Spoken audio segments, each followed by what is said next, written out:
Hey, everybody, and welcome to our Tuesday live for the week. This is our last one of 2023. Not because John Willis wasn't willing to go live next week, because it's my fault. It's all me. Am I a wimp? Why? Why? Why are you not able to? 'Cause I'm going to be in California. Oh, cool. Good for you. Yeah, I'm going to go see my stepdad and my family. And yeah, I'm only there My for 3 days, but that's one of the 3 days. Hey, that's awesome. That's more than I'm gonna step. That's more than I've been in California in a decade. Um, Yeah, my t-shirt guy came in, dropped shirts off Monday, and said, "Hey, I won't be able to be here next Monday." And I said, "Why? yeah, What's up?" And his wife was with him, and she goes, "He said the same thing too. It's because it's Christmas." And she's like, yeah, "Dumbass." Yep. yeah. He said the same thing. He's like, "Why? Why am I not delivering shirts Monday?" He's like, "But I'll be here Tuesday." That's good. Well, I just tried to go live on Instagram and it like did double us, and I'm not sure why. So I Weird. So I tried to go live, but I had to set it. I had to do something in the creator side of it to make it work for through StreamYard. yeah, So we have yet to stream a live through StreamYard into Instagram, but I think it will work. We yeah, we set up and did a live out of the studio last week, and StreamYard was working. That was the first time I'd actually pushed it ever through our side. yeah. Well, I saw your live on Instagram, so I saw you do Oh, the test one. oh, quite cool. Yeah, you did a test one, and then I was like, oh, hey, that's on StreamYard now. So it says I'm live on my Instagram.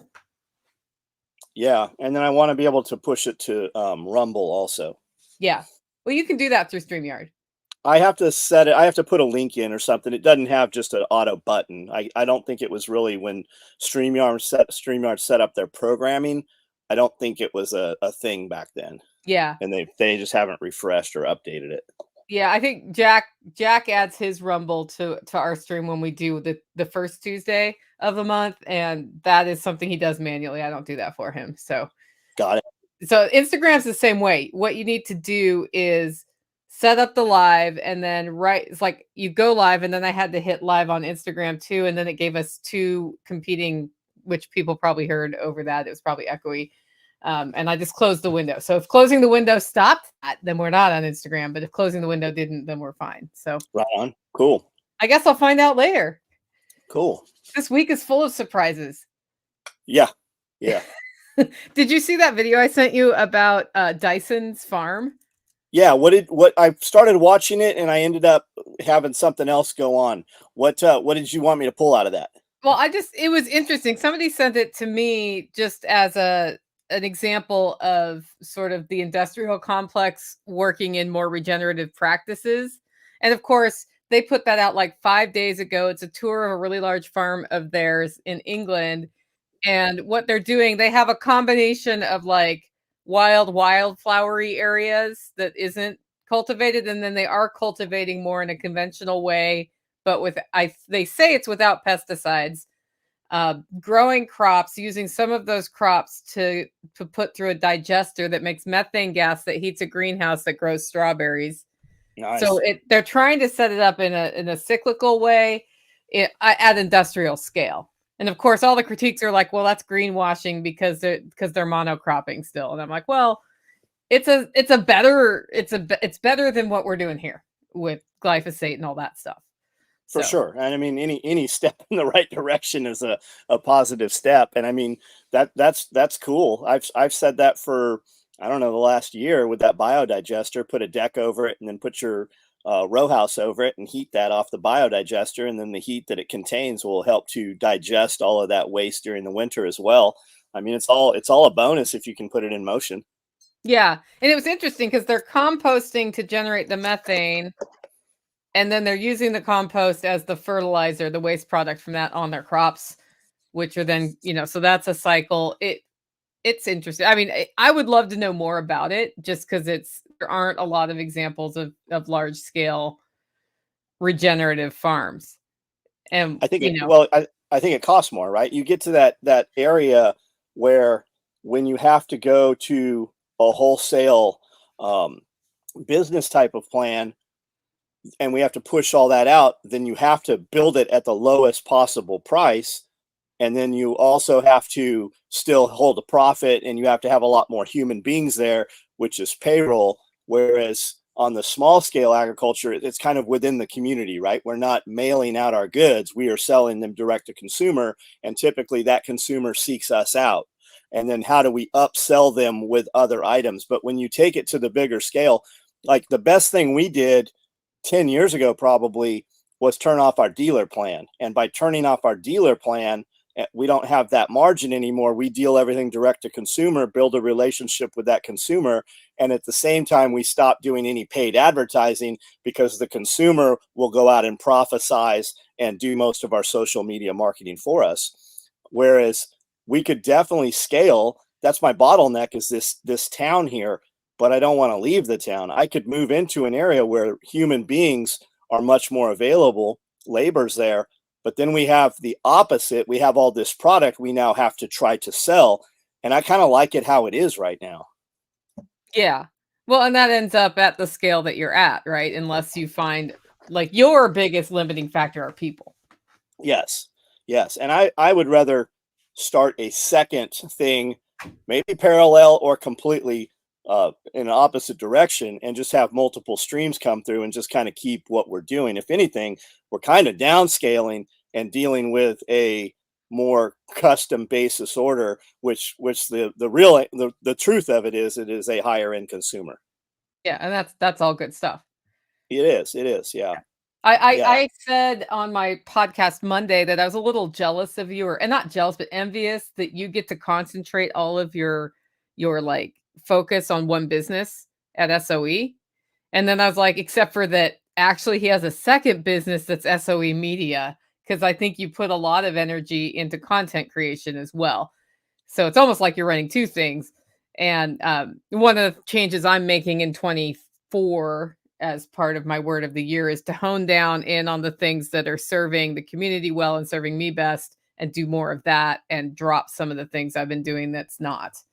So Sure. And you have a huge footprint in your area, right?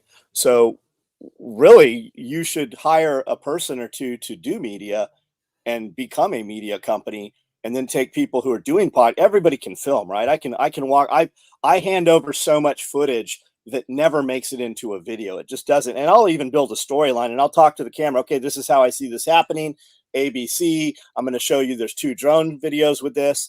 And we have so much footage going out that you'll see footage go up right now that was 6 months behind. And then you'll see footage that was last week. So when you have bodies, then you could take homesteaders, for instance, that are doing the video. They can mail you a hard drive every 30 days, and you just have your people cut up shorts. You do one piece of real content and then give them 5 shorts, let them handle loading their shorts, or you could even time them and go, hey, we will do this. This is what the cost is to get this started. And then we'll do a deal where we will get you affiliate codes, and then you retain whatever that percentage cut is. It's something, and you'll have people like, well, I can do this on my own. Well, then we probably weren't ever having this conversation if you could do it on your own. I mean, we've told people for 5 years, scream from the rooftops how to do it. Some people just don't want to do it. And people don't realize that when you look at enormous channels like Off the Ranch and Donut Operator and Brandon Herrera and all those guys, that's what that is. Like, they can cut all their own videos, but you get to a point where you're doing business meetings with all of these companies and the revenue is on a higher scale now.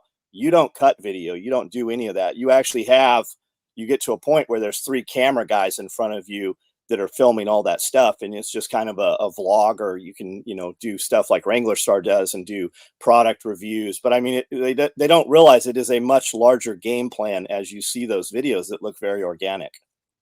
Yeah. And that's something I realized this year, because I met with your media guys and I've learned so much from them. But they're like, you just, this is my favorite word, you just need to do this. And I'm like, well, that's 10 hours. when we just do this, we just stop doing other things. We have to weigh that, right? We do a lot of things. And then when we really think about them, you're like, this doesn't make money. And I don't like doing this. It's the typical homestead thing. People go get pigs or whatever, or goats. And you're like, I hate goats. Why do I have goats? It's like we would get a lot of frustration out of doing belt rebuilds. And I never thought about it. I was sitting right here, and Evan's like, "Why don't you just stop doing them? You don't make any money." It's the number one complaint that people have. The people who are, "Oh my God, I'm about to deploy. I have to have this belt back." That customer is always the belt. He's like, "Why don't you just stop? You charge $10 for it. Like, you lose money doing it." And it did. It freed up several hours out of several people's day. Yeah, and then that's amazing because you can then orient that towards the things that bring in the profit that you like doing. And that's the beauty when somebody asks you a question like that, and you're like, "Man, why didn't I think of that like 5 years ago?" Evans hit me with like a dozen of those. I'm like, it never entered my head. I just, you need somebody. I'll be looking for something for, I'll make like several attempts looking on the shelf or the rack or whatever, looking around for this. I'm like, Amanda, come over. I just need another set of eyes. And she's like, it's right here. Yeah, And that's that what it's women are just, for. That's one of the yeah, things we do well. yeah. I mean, Evan has done that business wise and so has Bob. Bob's like, just the other day, he's like, "Hey, you need to do this thing," and that's, you just need a different set of eyes that's removed from it. Yeah. Yeah, it's funny because I hear people complaining about bringing consultants in when their bosses bring consultants in. That's what they're trying to do. They're trying to get a different set of eyes and see the thing that's obvious that they just didn't see. And a lot of time that knowledge is in your employees. If you have a big enough company, because they're there going, well, this is frustrating every single day. If we just make this one change, it would be better. That message doesn't always bubble up. Yeah, and usually the people complaining are they're the dead wood in the forest, right? And especially after 2019, a lot of businesses are operating so lean that those dead trees have been removed. That wind blow is no longer there. Like there's not a handyman. Well, there's handyman, but there's not like a dude. There's not a, I don't even know. I know I'm just drawing a blank. There's not a guy that walks around and cleans the toilet paper and cleans the bathrooms anymore. There is somebody else has been tasked with that. Like, factories used to have dudes that would walk around and change the thread and put a needle in the sewing machines every morning. That's been long gone. It doesn't really exist anymore. So I guess you better learn how to do that if you're going to be a sewer, guys. Well, I mean, who doesn't know how to do it if you've been a sewer? It's like having a car. You put gas in it. Yeah.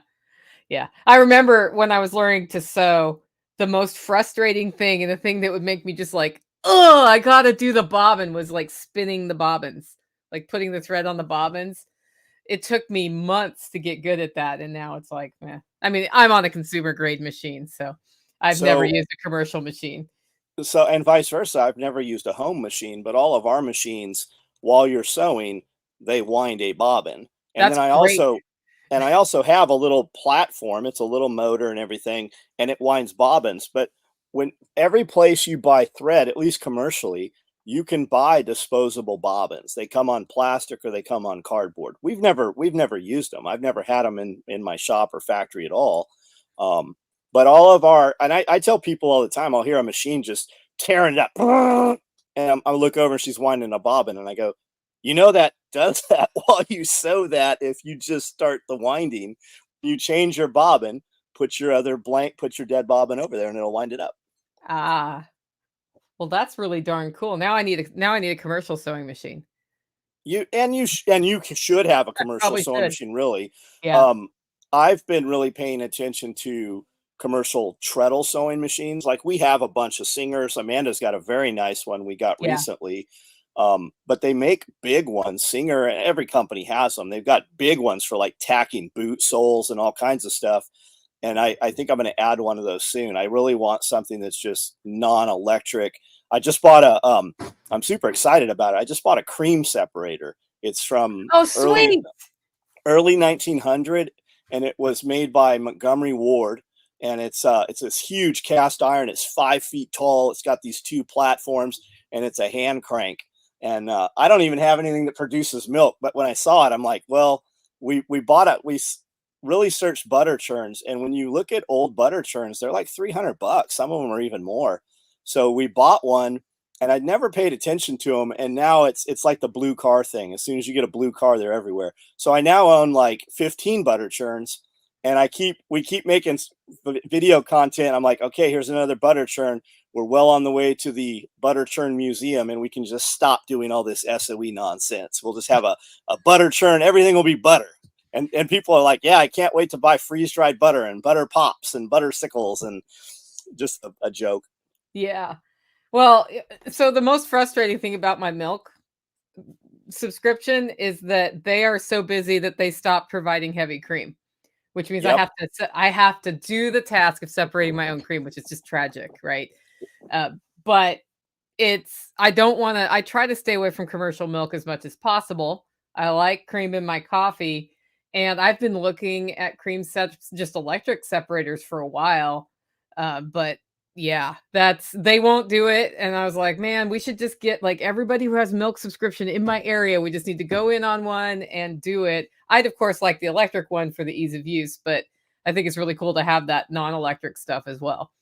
We have all the electric stuff, and then we have more non-electric. Like, we're going to eventually set up another building which is mostly just a non-electric, or geared towards using without electricity should we need to.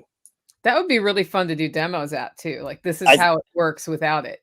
Yeah, I think so too, and it'll be great for building content. For Amanda's really interested in that and all the apothecary stuff, and I mean, every day she's infusing something or building tinctures, and I'll complain about something. She's like, "Come here, let me rub this on you," and she's like, "Does it hurt?" I go, "I guess it's working because I haven't thought anything about it, and now that you mention it, it does not hurt." So there's really is something to that.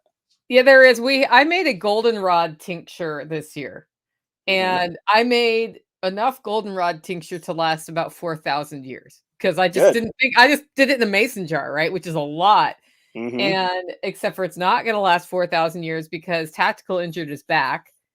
And I was like, well, just try these drops and see if they work. And he's like, that's scary how well it worked because now I might go injure an existing injury because I don't feel my back pain anymore. Right. Yeah. And then I had back issues from how I was roasting coffee this month, and I was like, "Oh, it does work. I really like it." So it's kind of fun going down that herbalism route. In fact, we're going to be doing herbalism and some natural remedy focus at Self Reliance Festival in March. That's something different for that one. And you go down it kind of skeptical because we've been all trained to think that Western Yep. medicine's the way, and then you're like, man, that works so great. Yeah, Amanda says goldenrod is good. We should get her in on this. Goldenrod is so good for many things. It is really cool. And I talked to an herbalist who said she doesn't use goldenrod because it's a plant that's going extinct, or it's rare. And I'm Mm. thinking, like, at my house, Yeah. goldenrod just like pops up everywhere. It's a weed here, and so why not use it? Yeah, we have, and I think that's a lot of it too, right? We always talk about what if, and the the easiest one is what if the power goes out, right? What if we can no longer get this thing, the fodder trees? How do we feed our animals when we can't get pelletized feed if that ever happens?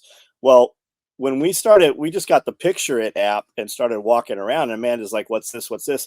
I'm like, "Man, I mow that stuff down all the time." So we just didn't mow for 6 months, and we had, like, when we went to Dawn's um apothecary lecture she gave, it was an hour, and then we did a walk around the property and stuff.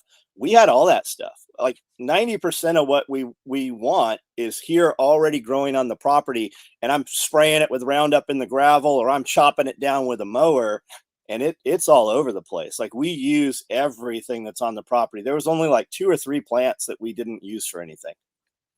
Yeah, it's kind of fun how that works. It's when you get into that, suddenly your landscaping starts looking different because you realize that, oh, that's one I can use for this or that. It took me years to get echinacea to take hold here, but now that it's here, I don't think it'll ever go away.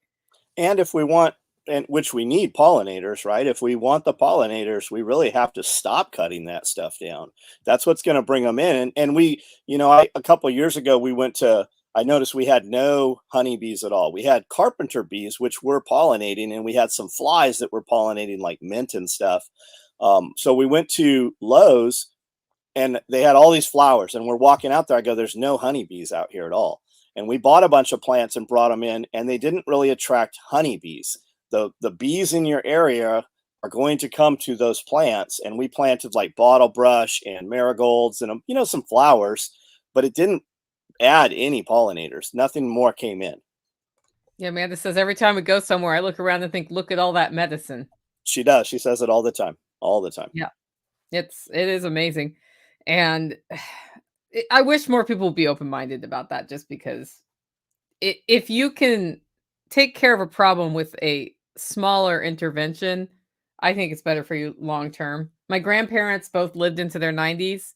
They grew their food, they canned their food, they tried not to take medication of any kind, down to bearing arthritic pain rather than take the pain medication, under the idea that your body lasts longer if you don't expose it to the poison. Worked for them. Don't know if that was why, but they were both, like, my grandma was 96, my grandpa was 92.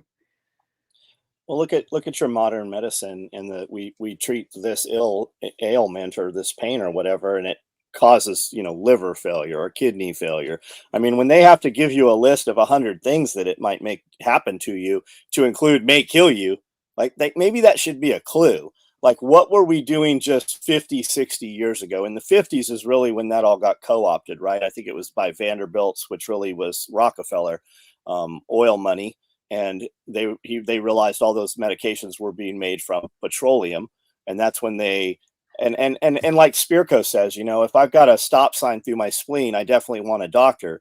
But listening just to knowing Dr. Barry and him being our doctor for 14 years, like a real doctor, was our family doctor for 14 years, and how much of the ailments and things go away just through change of diet. I think it actually is insidious. I think that doctors have been programmed to sell medications, right? That's what doctors have become. But at the same time, they or the powers that be or the bigger companies have told you, hey, you need to mow this down and you need to spray this.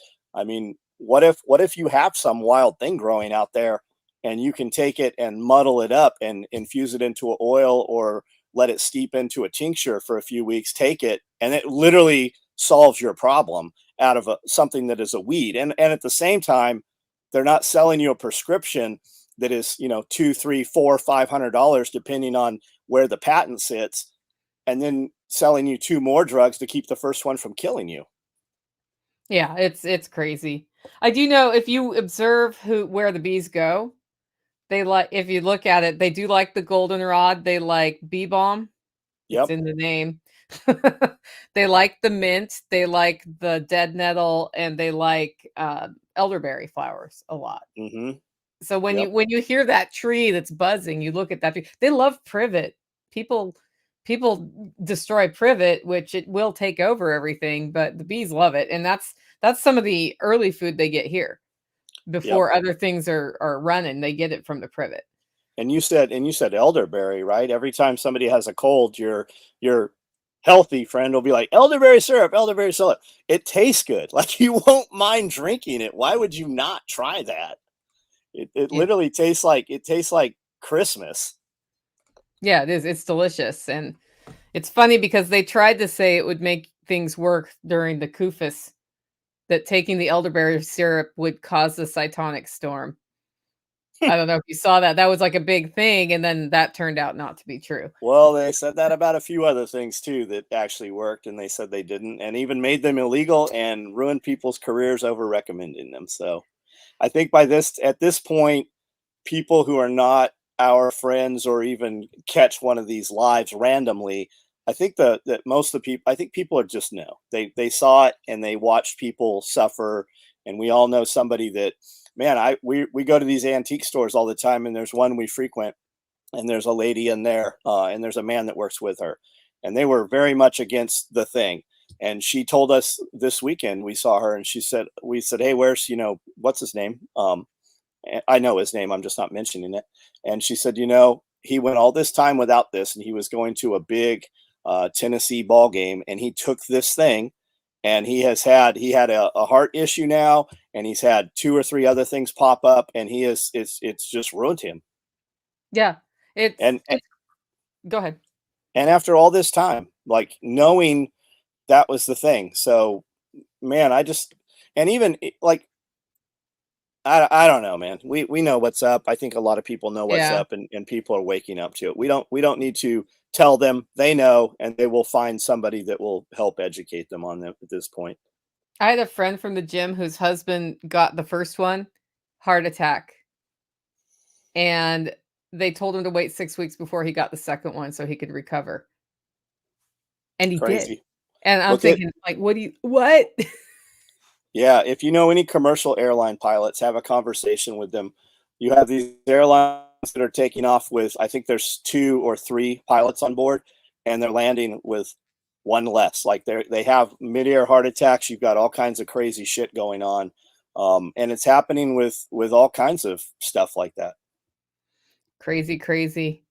Okay, so it's the Christmas season. How have your sales been? We're good. We're Yeah. good. It's down a little from the last years for sure, but we're solid. We're about the same as last year. That's awesome. So that was something, like my whole year is higher than last year, but I noticed that this it sort of was a real slow start and then it all hit last week at once. And now, now it's too close. But it's been an interesting year. That tells me something a little bit about how people are feeling, I think. Yeah. Little bit of a simpler year for many people. But I dug into my Night Before Christmas poetry. I do this series where it's different versions of the Night Before Christmas, like the redneck version and the Australian version. And I thought I had 5 of them, and I found many more. I was like, That's oh, cool. I guess I've really been collecting this. So starting tonight at 6, we'll have the intellectual Night Before Christmas. And we'll go a different version every night at 6 up till Christmas, just on the audio podcast. But it's a Awesome. it's a tradition. I loved when I was a kid, like, the magic of Christmas was, like, the book with the poem that we'd read, and, you'd wake up the next morning and there'd be presents under the tree, and that was super exciting, and I think because of that, like, fondness in my childhood, I just really like that poem now, so That's cool. Yeah, we used to watch it when we were young. You'd have, like The Grinch Before Christmas would come on, and Charlie Brown Christmas would be on, and then Night Before Christmas, and the whole Scrooge thing, that was always one of them. And then every few years you'd have Hollywood remake a big version of it. I can't even imagine what it would be now, but how crazy it would be now. But I think with not watching television, you don't all gather around in the same room for that anymore. I think some of that is gone for sure. that's actually something that we have started doing here is in the evening after dinner, we will watch like a half hour, 45-minute show of some kind at this time of year because it's dark.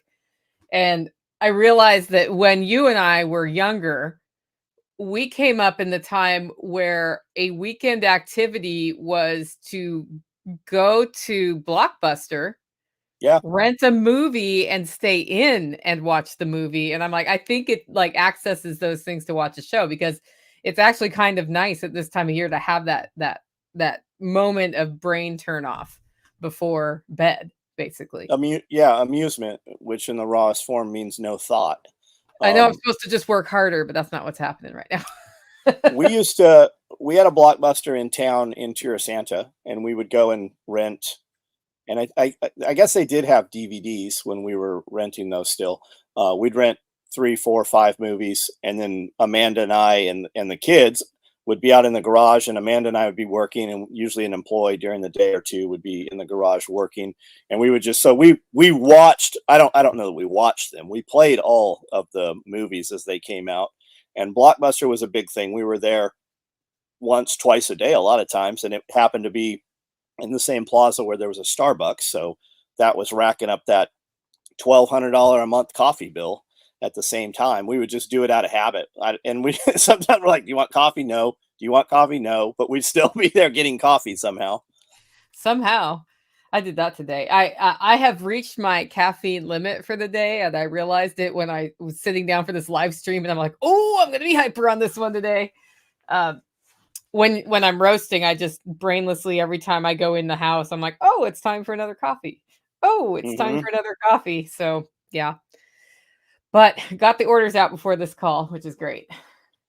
You will know that you have achieved your over limit of coffee when you start seeing in black and white. Yeah, that You hasn't can. happened to me, but I've had, like, heart flutters from it, which is not great. We were doing gear for a movie. We had like a week to get the rest of the stuff all done, and we stopped at Starbucks the night before. I was going to work all through. We were up to like 2 days until we had to ship all this stuff.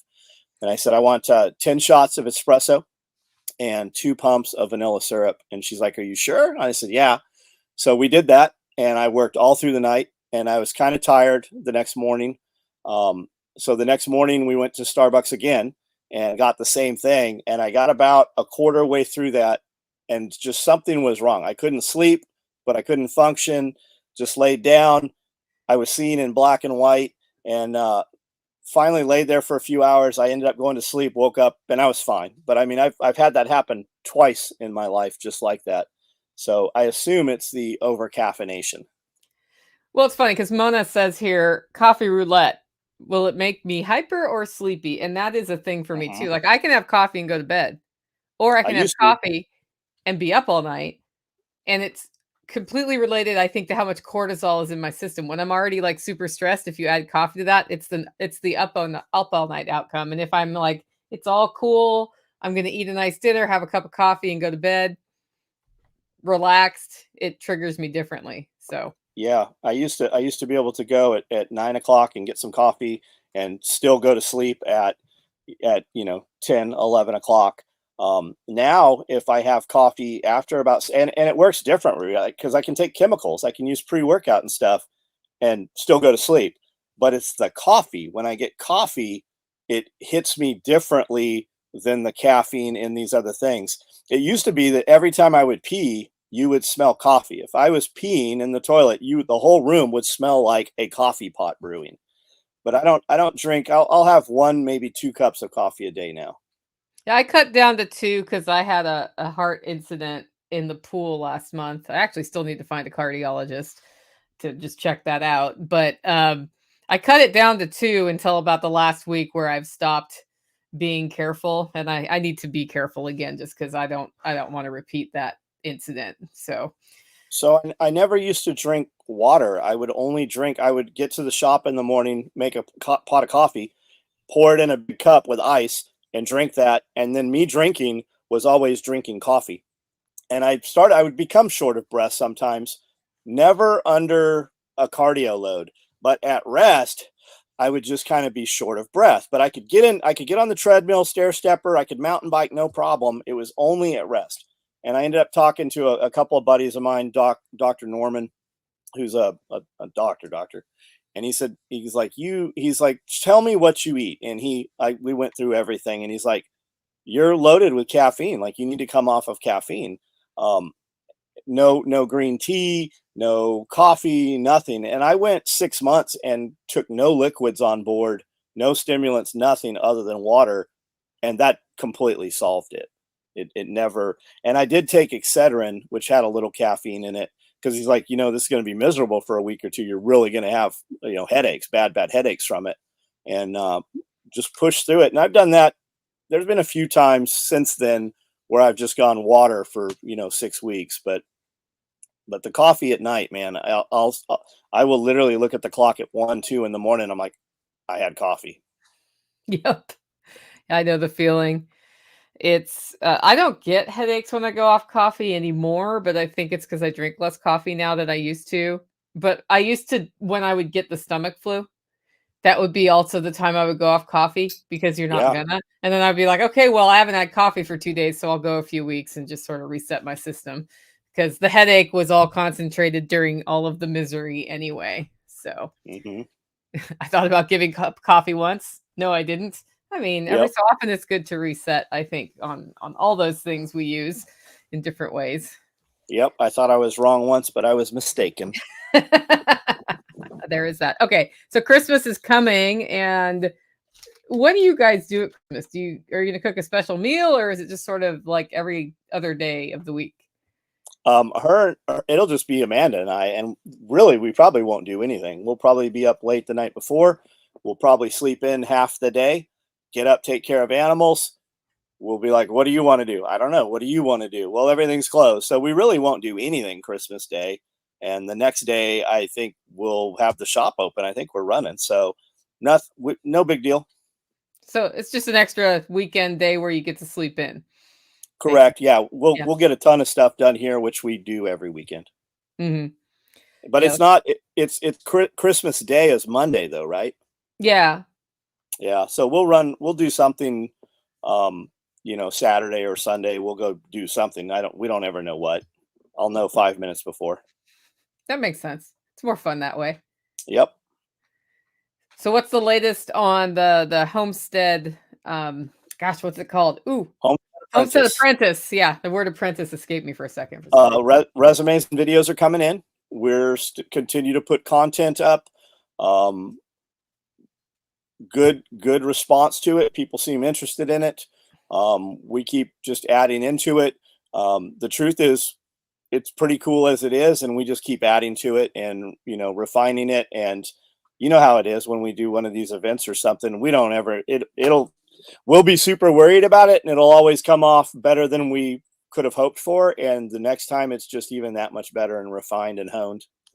Yeah, it's funny how that works. You worry going in, and then it all comes together. It's kind of like weddings are that way. People are all stressed about the flowers being the right color, but at the end of the day, usually the wedding is fine, even if Uncle Jack got sick. I mean, got too drunk and did something funny. You just remember that as a part of your wedding. So, yeah, and the way I see it, typically, the people worried about it the most are not even a party of the wedding. Also it's true. Usually, yeah, the more money, the more, which you married the wrong bitch. Like if that's if that's the case, like, do you really want to go through something tough with that person? Yeah, I feel like eloping is a really good option in that situation. Yeah. I mean, do whatever you want to do. It doesn't involve. I don't go to weddings, so yeah, I don't get invited to a lot. I think one person got married this year whose wedding I would go to if I could, but I don't like to go to them much either. Not that I don't like to wish people well, but yeah. Radio Made Easy says wedding cost is inversely correlated with the length of the marriage. That's a good point, man. That's a good point. Yeah. Yeah. Don't invite me to your wedding. I'm not coming. If you're important enough that I'm going to be at your wedding, we'll have your wedding here. Yeah. That's probably the best way to do it to ensure that you show up. Yep. I've been to a few. Are you going to go to any events in the next year? Are you going to go to any Bears stuff or? Yeah, I'm supposed to go to the Ruckus. Mm-hmm. Yep. Anywhere else, or is that it? We probably will. I don't even know. I don't have a calendar, which might come as a surprise to you. I'm shocked. I have nothing planned out. Like if you want to do something with John, hey, will you do this? Yes, it sounds like I'll do that. Okay, remind me, and you need to remind me a week ahead of time, and then that day, and then usually a few minutes ahead of time. Like the only thing I really show up for is this. Mm-hmm. Which you do every week pretty solidly. So you're not going to know what to do with yourself next Tuesday when we're not here. Yeah, I won't know it's Tuesday. Uh-huh. Well, tell me about that shirt. So this shirt says "Stop Believing in Government," and on the back it has the snake cut up in pieces, and on the back it says Santa Claus, leprechauns, the Tooth Fairy, and the Easter Bunny have all done more for you than your government. Great. Was that this week's shirt? That's this week's shirt. Yeah, they just came in here yesterday. We just started shipping them this morning. OriginalSOEgear.com, guys. Get them before they sell out, because that one's definitely going to sell out quickly. That's a great. It's pretty good one. Yeah. I always like your shirts, but today I have Become Ungovernable. I've been wearing this one a lot. I like that shirt. It's got the subdued black flag, which is no surrender, no quarter. And if you just look up black flag, you will get the history on it, and you'll see a lot of infighting over it. They say that it is a white supremacist flag, and it comes from the Confederacy. And then you have other people that say it was never flown and it did not exist. But it is no surrender, no quarter. We will not house your people. We will not surrender. Yep. It's also a really good one to wear through the TSA. Yeah, I mean most of it, like we all have the the grief with the TSA. But there's a lot of TSA guys that are, they're like us. They believe the same things. They're there as a job, a lot of them. I mean, you do have crazy people in every agency, but I mean, I really think it's the smaller portion of it. So you sent me a recording like a week and a half ago. Have you played that one publicly or no? That What do phone we recording, the phone message? I have not played it. I have not played it Okay. publicly. I Are we not talking so about that? yeah, sure we can. And I always have the intention. I'm like, oh man, I'm gonna make some content. I'm gonna blast this guy, Yeah. and then it'll be lunchtime, and I'll have eaten. I'm like, "Ah, I have other things to do. We used to make a lot of money, like, and I mean, when I say a lot of money, we made millions of dollars into the bank account off of blasting guys like that. So, guy orders a set of belt keepers. That's a $20 item. He spent $20, and our automated email generates back to him and says, "Hey, thanks for your order. Um, this could take up to 12 weeks to ship," and shows him what he ordered. Well, he doesn't reply to that email or anything. He finds a phone number linked off of one of the payment links and calls Amanda's cell phone and leaves a message, literally cussing her out. And I expect a phone call immediately. This is complete bullshit. I'm with the DOD. You don't want to fuck with me. If you've scammed me, I'm the wrong person to scam. And when somebody says DOD, that's like saying I work in law enforcement. There's not a cop out there that says I work in law enforcement. I work in law enforcement is code for I'm not a police officer. That means you are a jail guard or dispatch or security, and we definitely need those guys. But what it really screams is I'm not a cop. And I'm with DOD. Yeah, so is the security guard at the bowling alley on base. That's typically what that is. So I she comes and she's like, "Hey, listen to this." And I find his order and I send him an email and I'm like, "Hey, dumbass, we have this. It was shipped today. You basically, I don't even remember what I told him, but something to the effect of the person you're talking to on the other end of the phone can usually give you what you want or keep you from getting what you want. Um, Go ahead and, look in the mirror. You're involved in every problem you have. And I hope your day gets better." I don't know what I said. I'm sure it was a little more harsh than that. And he called her back immediately and after I emailed him, and he escalated, went above there. "You better be looking over your back. I'm not the guy you want to fuck with." Just like insane. And I immediately think like this guy probably carries a gun for a living. Like Yep. this is the typical crazy person in the agency. And that was kind of the end of it. The next morning I actually had 3 emails from him, and the order had already shipped. Like the order went through the process and had made it out the door before this guy stopped even. So he had tracking when he had sent those next 3 emails, he'd already had tracking. Like his order was out of the building that day. It's just crazy. And and one of his emails said, and I said, "Hey, you said belt attachments. These are belt keepers. Like you're fucked up 12 ways from Sunday. You don't even know what you ordered." And one of his emails said, "Well, I was going to place a $500 order, but I wanted to place this small order and test your company." And when I sent that to Evan, Evan goes, "It's crazy that they don't realize that they're all reading from the same imaginary script. It's never a guy with $100 or $200 order that does this. It's always a set of belt keepers. It's usually a shotgun card, which used to be $15, and it's always a low dollar amount that is the most insane and the most problematic, always. And when you say something, the answer is always, "Well, I was just gonna test this out. I'm gonna show it to my team or my SWAT team." We had a dude do this years ago, and I published all his stuff. I put his name and his phone number and everything up there. And within about 30 minutes, a guy hit me up and he's like, "Hey, I'm head of security over here at this college. That guy works for us, and he got in trouble for engaging some female students. So we don't actually let him patrol campus. He only is in dispatch. He's not allowed to leave the offices in the capacity that he's in. And he's not on SWAT, and he's not even a police officer." And we've had dozens of them over the years that will weave this story as though they're going to get a different kind of customer service, but always assholes. The customer that's like, hey, I saw this 8 to 12. Is there any way you can, ship this out faster or whatever? The guy with the massive emergency, it's almost always horseshit, because if it really was a massive emergency, that guy would already have that product. Like, he would have been issued that, or he would have multiple sets of that typically.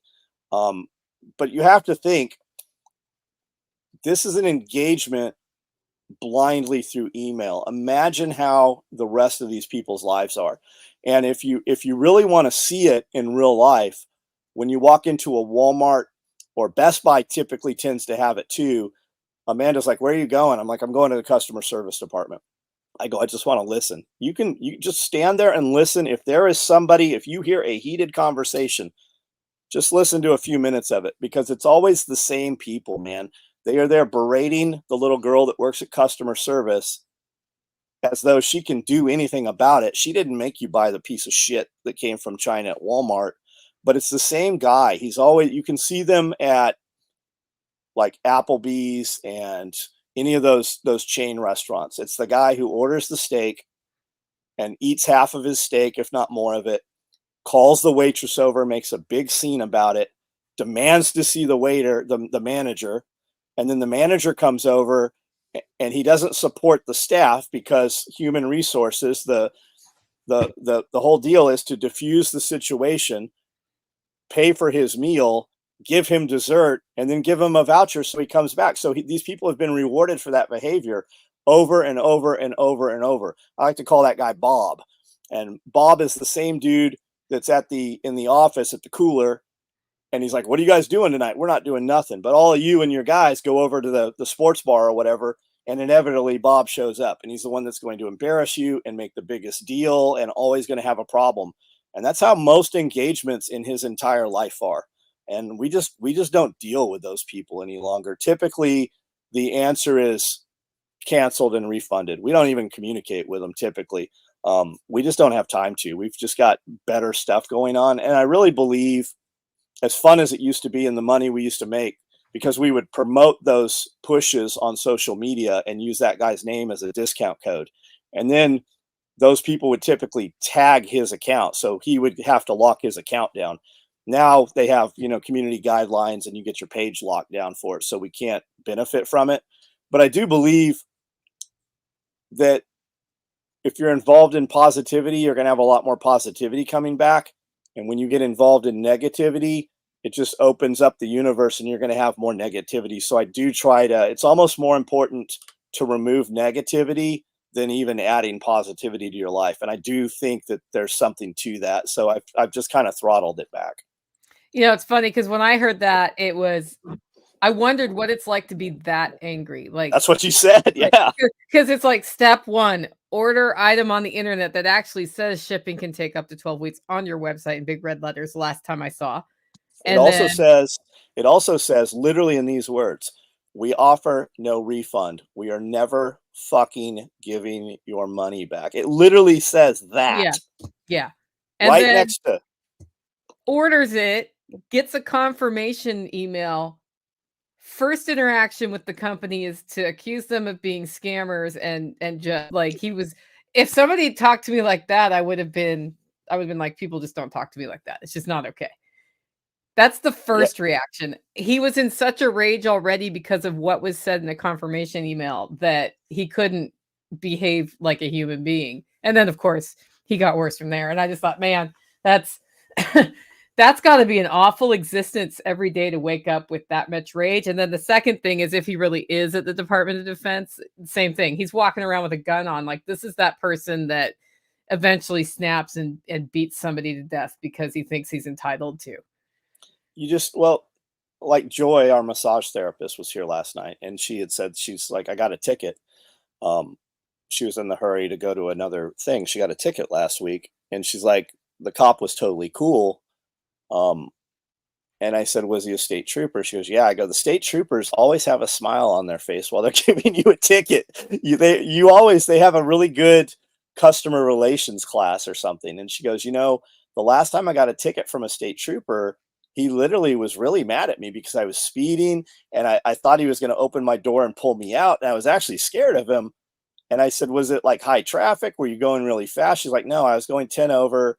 It was at 10:30 at night. There was no traffic. And I go, and that guy carries a gun, man. That's the thing that you remember, is that interaction. And there are just people out there, whether they had a bad day or whatever, there's people out there that are like that, man. And he's driving a vehicle too. It doesn't, whether he carries a gun or not, he's behind a big giant chunk of metal. And you see the road rage stuff all the time. It's just wild that they are in a position of authority in some manner, and they can literally alter the course of other people's lives with their decisions. Yes. And many of them have gone into that field because they wanted to fuck people up. Like, that was I get to fight Yeah, people. That's why I'm yeah. going into this. And that's where a filter for that would be nice.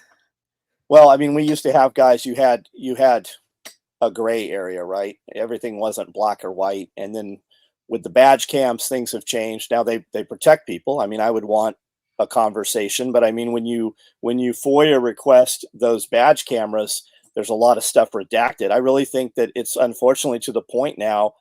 I've even my kids, if you have contact with law enforcement, you should record it. Whether they know it or not, and you should secondary have a recording they don't know, because there's a ton of stuff out there. When you record it, it escalates way beyond where it would have. But you need to have, like, there's plenty of videos out there where they've taken the phone and deleted the footage or deleted it out of the cloud. Like, it's unfortunately to that point. And especially like in the last 3 or 4 years, Chicago is a good example with Lightfoot. When all those people who had been on the force for any length of time, typically the people who are going to uphold the Constitution or be, the oath keepers, those are the people who also wouldn't take the thing, right? So they pushed all those people off the force. And then you have new bodies coming in to hire. Who are they hiring? They're hiring yes men. They're typically hiring a lower IQ. They've even said that if you're at a certain IQ level, we automatically disqualify you from law enforcement.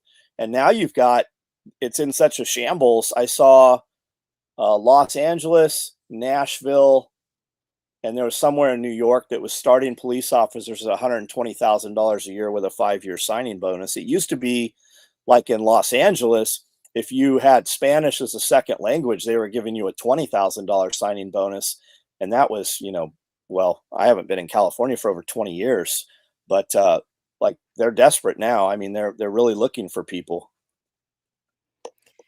I can see why. Although in my county, people want to get that job. That's one of the desired jobs here because, well, I think it's benefits and yeah.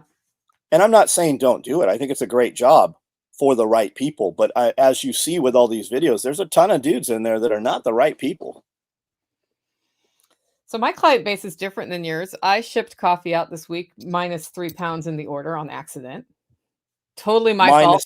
Okay. Like, they had 2 things on their order, 4 of one and 1 of another. And I put 1 and 1. And I got an email. Hey, I was just wondering, because my order came, was that intentional and there's a second box, or have you made a mistake? And I was like, yep, I made a mistake and it went out today. Not mad, just wondering why my coffee isn't here. That's usually the interaction when we make a mistake. And that's the majority of our interactions, right? Every business has crazy stuff. We just spotlight it, right? We do too. We mess up. It's Amanda and myself, and a few other people here that are dealing with your orders, and human beings. And typically, we're in here. I start pulling orders at like 5:30 in the morning, and we try to get as much out as possible. I mean, we're shipping between 200, sometimes upwards of 400 orders, and there's only 2 of us touching those orders. Something will get messed up, and typically it's, hey, I miss, like, there's no hatefulness or anything to it. Yeah. That's actually very rare.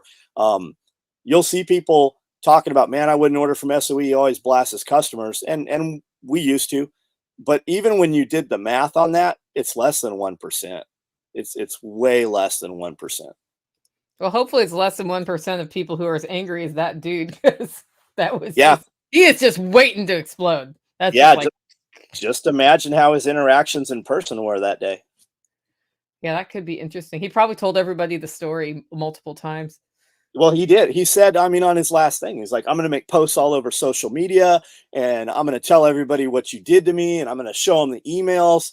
And I generally reply back. I'm like, I would recommend these links right here. This is my Facebook. This is my Instagram. This is my YouTube. And if you tag me in them, I'll even reshare your post. I will post your post where we've got almost 2 million combined across social media. I will expose your post to 2 million people who see my business stuff. And he didn't tag you, did he? No, they never do. They never do. Yeah. They'll show up anonymously saying something completely different. I had somebody reach out to me on a community group I manage asking if I would post something for them anonymously because they couldn't post anonymously on the group. And I was like, well, probably not, but what is it? Because, and they said it was a public health issue. And I'm like, if it's really a public health issue, why can't you post it with your name? But, Yeah. and then they didn't answer. So I don't know. I mean, it's somebody who I've interacted with before who I don't know what that was about, but I'm like, if it's blasting somebody without proof, we're probably not going to post it on the page until I can verify it. Maybe they're trying to warn people, but they're in a position where it would be They can't. known that it came from them, a public health thing if they work with who knows what it is. Yeah. Well, and then in which case, tell me. Human resources is really everything's kid gloves now, right? My human resources is step in my office, you're fired. Hey, come here a second. Oh, you're fired again. That's my human resources. Mm-hmm. But typically when somebody comes in with a human resources problem, Karen's mad at Bob or whatever. Okay, hey, let me call them in. Oh, no, don't call them in here. Well, you have this problem with it. Let's work this out. And usually the problem goes away. Usually most problems are that it's not a problem. Like I know that I often talk about our local Facebook group, and that's the thing right now. It had a good week this week, I noticed. We did. I'm actually enjoying this. But it's insane. Every post right now, every day there's a dozen posts. Who's helping and assisting with Christmas and who's got free food and I can't pay my water bill. But the same people making those posts, and I said in there, I go, you guys, maybe you don't realize this, but I can click on your name and see every post you've made on this page. And I see that just last week, you're asking who's selling a Cane Corso, right? A dog that gets 150 pounds that's going to cost $100 a week to feed. And then I saw that you just got all these new tattoos, but you can't pay your water bill. Like it's wild. And then we don't need more vape shops. We need daycare. And I said, that's absolutely all you good idea fairies. Like you're saying that the city should close down these people's businesses, but they spent their money to buy the property, build the building, and put the products in there. If people didn't frequent the businesses, the business would fail, right? Spend your money wherever you want. And all you guys that want daycare, that's awesome. There's all kinds of federal grant money. You should totally go start a daycare because you've been on here complaining the same stuff for 10 years. Surely in 10 years, you could have saved the money to start this and make it a going concern. I go, you don't get to vote with other people's money. It's just not how this works. And that's just how, and I mean, I'm as a business owner, I think I have a little different perspective on it, but that's how things seem to be. Yeah, you got a liquor store apparently going in somewhere because people are all mad about that and want an ice skating rink for the kids. It's been here for 6 months. It Okay. sells liquor and vape. Okay. It's a and they're Indian, right? So a lot of people don't like them because they are Indian. They also own 2 gas stations and a hotel and all that. It's the Patels. Mhm. That's the name they take when they migrate over, a lot of them. But they've been here. I've been here 20 years. They were here 20 years before me. It's baffling to I don't know, man. Just they're doing business. They do good business. They pay taxes in the community. They provide employment. And somebody grumbling over don't go there. I don't know what to tell you. Don't go there. I don't start your arcade or whatever if you think. And I say this as a person who's never been in their business. I don't use any of their businesses, but that's just how it is. If they can cause problems there, when am I going to be the target? How far down? Like once you eliminate them, what are you going to be mad about? Yeah, rather than build something positive. Well, that's it. They're not building anything. It's the same people asking for donations all the time, needing assistance. Camden Water, our local water company, who I don't want to pay for water and electric. My damn electricity bill went up $1,000 during COVID, and it never came down. My electricity bill to turn this property on and run it is $3,500 a month. I think that's ridiculous. Camden Water just came out and made a post yesterday. Hey, your water bills are due this week, and if you are late, there will be a $50 reconnection fee. And people lost their shit over it. It's Christmas time. How dare you? This is so hateful. They've made that post every month for the last 24 months. Like it's not something new. And all you guys complaining about how hateful it is, well then you should probably get off of Facebook and go pay their electricity bill if you have a problem with it. You go pay it. Yep. It's not fun not to have water on Christmas, but there's a way to avoid it, and there's still time. Man, I've come home. There are many times we went weeks without water. I understand the frustration, but none of them have lived without water or electricity. I have. I lived in a shop for 90 days on a concrete slab. When I pulled up to my first shop in Oceanside, my Blazer ran out of gas, and they put 2 tickets on the windshield that night. I got a couple Marines to help me push it around back. And I didn't leave that building for 90 days. I sat in there and just worked. There was no shower in there. There was nothing but a sink in there. I didn't have anything in there. Like, we live in a world right now where we have so much convenience and our lives are so simple that we are out on the internet grumbling about other people's problems. That is a luxury. It really is. It really is. These people have no calluses on their hands. There's never been any physical labor to it. And everybody wants to be involved in somebody else's shit. Which doesn't bring you positive things either. That was my habit. I always try to help other people because I'm a helper. Yes. And I still help people, but I don't just get sucked into that anymore because I would spend more time helping them than building this. Yep. And building this helps more people than helping one person. Just imagine if people driving past your property could see that your dogs are out in the snow. If you want to really see how crazy things are, wait till people see animals out in the winter, and it's not their animals. They will lose their minds. We have people that make posts about horses being out in the snow and cows being out in the fields in winter. Like, where do you think those deer go? Like, there's a barn there. The animals just don't go in it. Yeah. You don't hear them saying the poor deer in the woods during that time, though. No, you do from new people that have moved Oh, here. okay. Like you'll see it. It's wild. Yeah. We get more posts about whose dog is this getting on my property. I'm going to shoot it. So There's a ton of that. We had one yesterday that Benton County should require all animals to be chipped. I saw that one too. Everybody's mad about the dogs, and the people saying the craziest shit.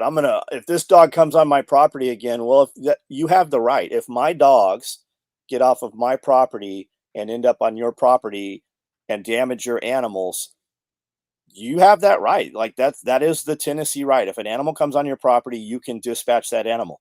I wouldn't say shit about it. I'd just bury that thing, and that would be the end of the problem. But they don't want to solve the problem.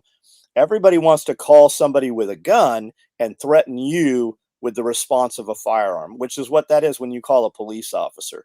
They don't want to deal with the problem. They don't want to handle the problem. They want to call somebody else that will make you bend to their will. And it's you have moved someplace that is super rural. Like, we have back roads here that aren't maintained, but there's people complaining about a dog that has wandered around for the last 10 years. That dog makes the same course every morning. It goes to the same place. Yep. My frustration is this. I installed a high efficiency furnace, Energy Star refrigerator, and all my lights are LED, and my bill went up.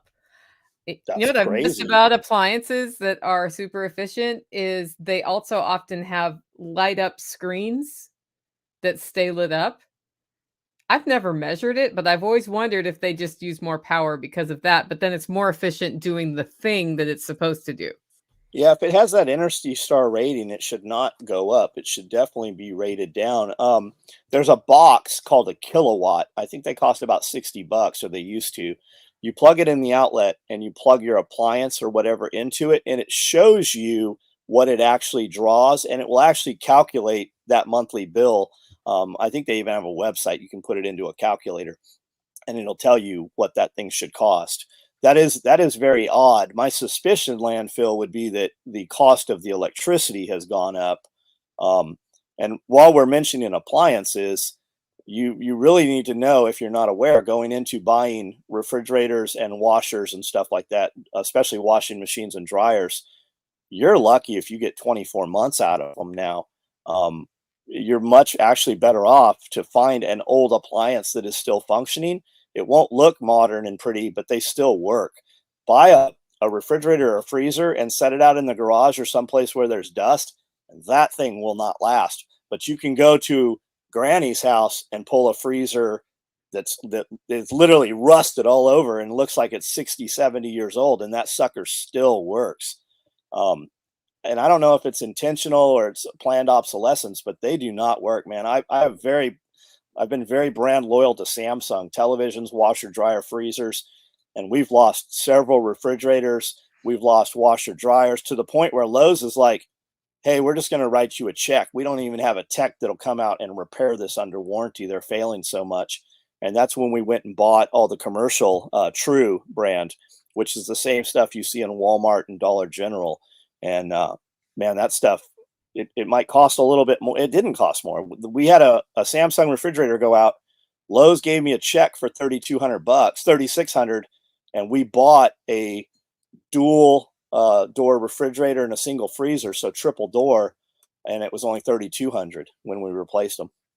Yeah, we had a casualty yesterday, but the ice cream freezer I've had for many years finally decided its day had come, and it might be repairable. I don't know yet, but luckily, Tactical had been doing a bunch of research on mechanically run appliances, so no computers, and spent about $400 more on a freezer than we would just a new freezer, because it doesn't have all of the little weird computer things that can go wrong. We'll see how that goes. And it's garage ready, so we'll see. I got to step out for just a second. Yeah, well, we're about to wrap up too. So okay, I'll just wrap it. All right. Okay, do your spiel. John Willis, Special Operations Equipment. I do a live on this channel every night at 9 o'clock. Jump on. We can discuss whatever you want.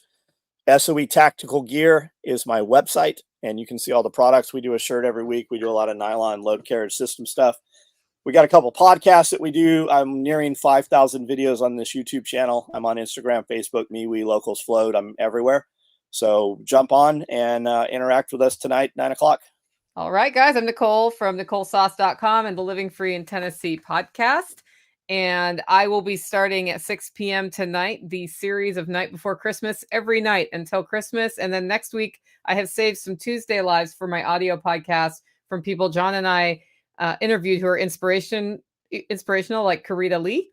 And you can just check that all out at livingfreeintennessee.com. We will see you on the 2nd of January with Jack Spirko.